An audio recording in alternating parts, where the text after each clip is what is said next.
Baik, Assalamualaikum warahmatullahi wabarakatuh. Waalaikumsalam warahmatullahi wabarakatuh. Di sini kami akan mempresentasikan hasil kerja dari kelompok kami yang berupa teori belajar kognitif menurut Jane Piaget.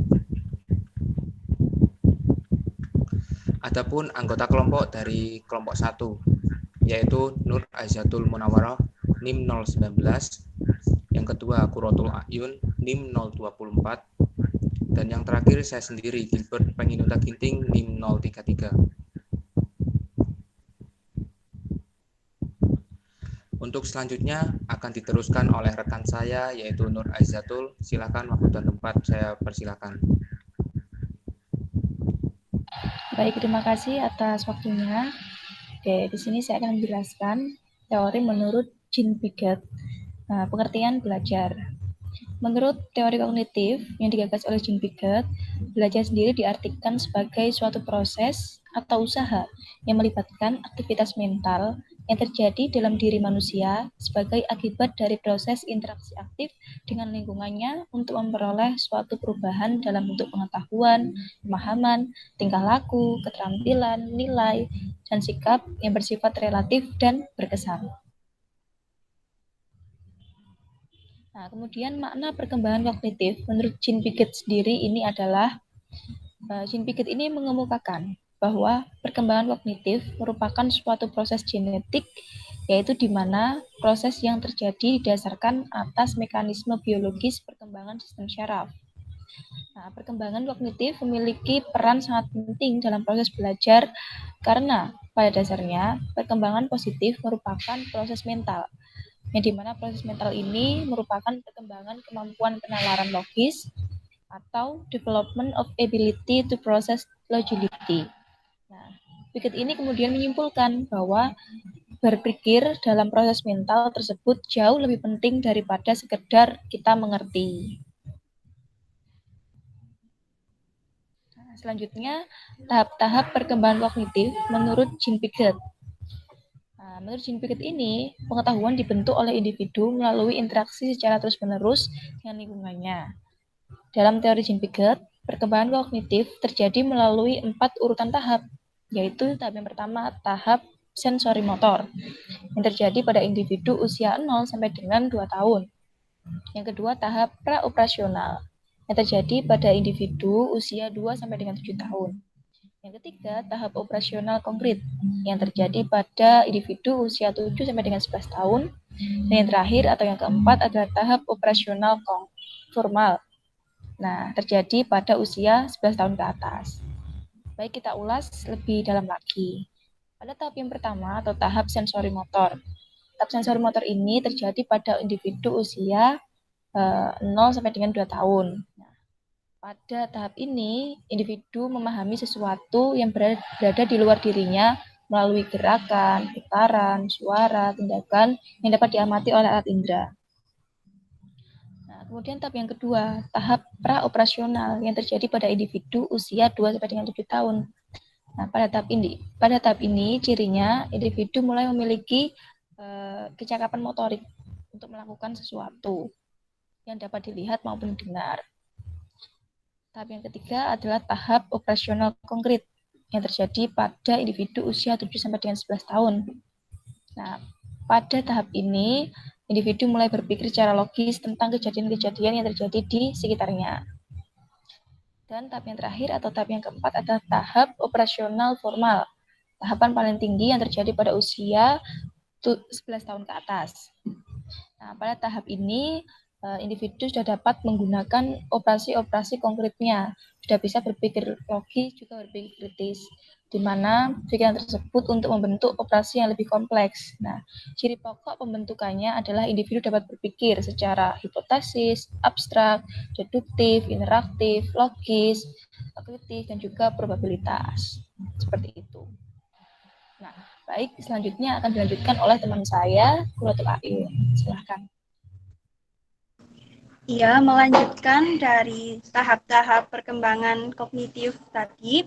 Sekarang ialah proses mendasar perkembangan anak menurut Jean Piaget.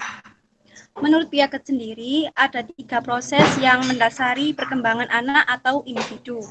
Di antaranya yaitu asimilasi, akomodasi, dan ekuilibrasi. Yang pertama ada asimilasi. Asimilasi yaitu pemaduan data atau informasi baru dengan struktur kognitif yang sudah ada. Lalu kapankah proses asimilasi ini akan terjadi? Proses ini akan terjadi apabila seseorang menerima informasi atau pengalaman baru, maka orang tersebut akan dimodifikasi hingga sesuai dengan struktur kognitif yang dimilikinya. Maksudnya yang diolah yaitu informasi yang telah didapat atau pengalaman yang telah didapat tadi. Kemudian tahap yang kedua ada akomodasi. Tahap akomodasi sendiri yaitu penyesuaian struktur kognitif yang sudah ada dengan situasi baru yang terjadi padanya. Lalu kapankah proses akomodasi ini akan terjadi? Proses ini akan terjadi apabila seseorang menerima informasi atau pengalaman baru, maka informasi yang diterima tersebut akan disesuaikan dengan struktur kognitifnya.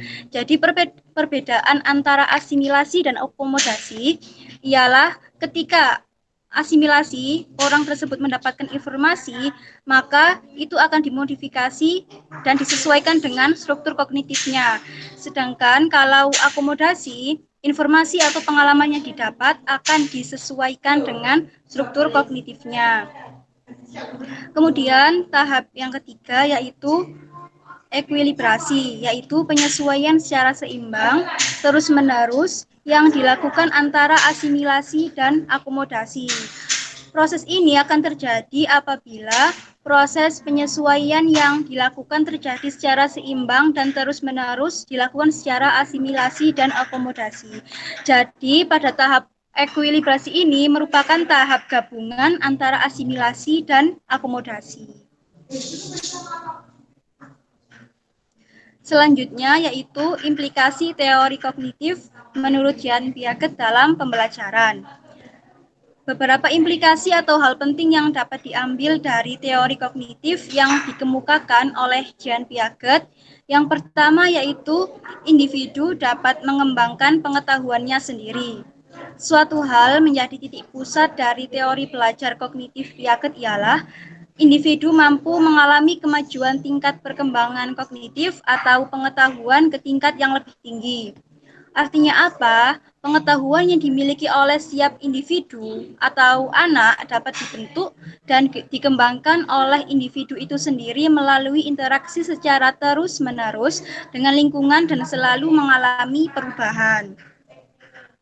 Dan ketika berinteraksi individu tadi, maka ia akan mampu beradaptasi dan mengorganisasikan lingkungannya, sehingga dari sini akan terjadi perubahan dalam struktur kognitifnya, pengetahuan, wawasan, dan pemahamannya semakin berkembang. Namun pengetahuan yang diperoleh individu tersebut ada kalanya tidak sama, jadi tidak selalu terus-menerus sama atau sesuai dengan apa yang diharapkan. Namun pengetahuan yang diperoleh dengan apa yang diperoleh dari lingkungan itu dapat berbeda karena individu mampu mengembangkan pengetahuannya sendiri dan mampu memodifikasi pengalaman yang diperoleh dari lingkungan sehingga melahirkan pengetahuan atau temuan-temuan baru.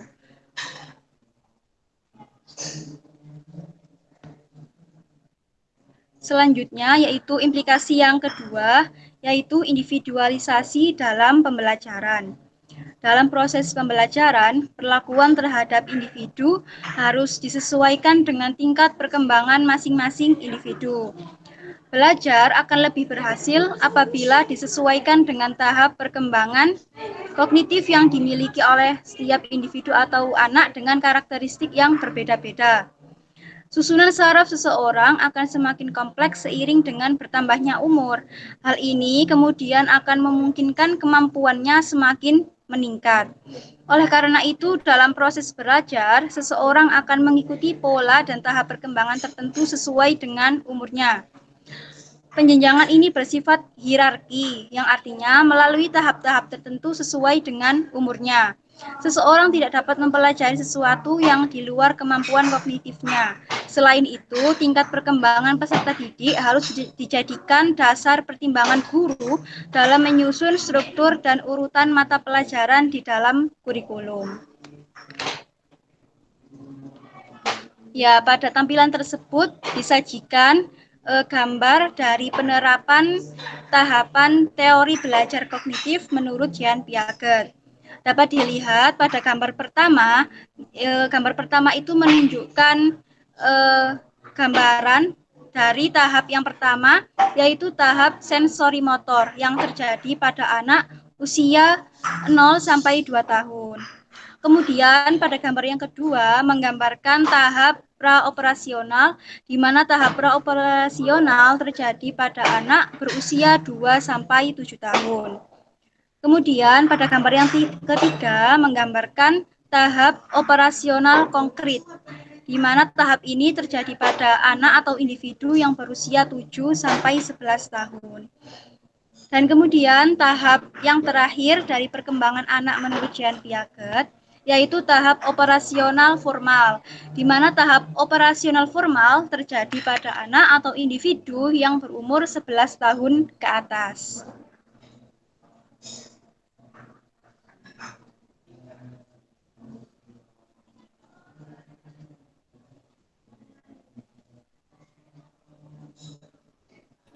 Baik, terima kasih Ayun. Di sini saya akan menjelaskan tentang mind mapping dari kelompok kami yang berisikan teori belajar kognitif menurut Jean Piaget.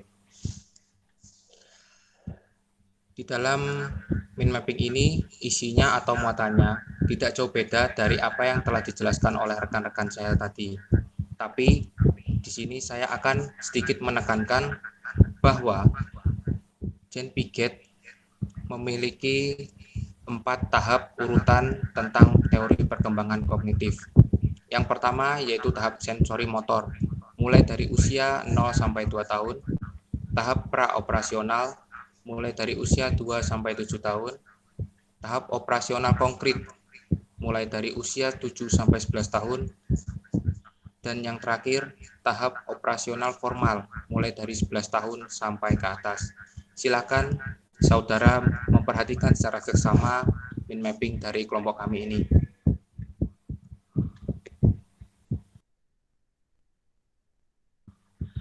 Tidak terasa, presentasi dari kelompok kami telah mencapai di ujung acara. Sekian dari kami. Bila ada kurang lebihnya mohon dimaafkan. Wabillahi taufiq wal hidayah, waridha wa inayah. Wassalamualaikum warahmatullahi wabarakatuh. Waalaikumsalam warahmatullahi wabarakatuh.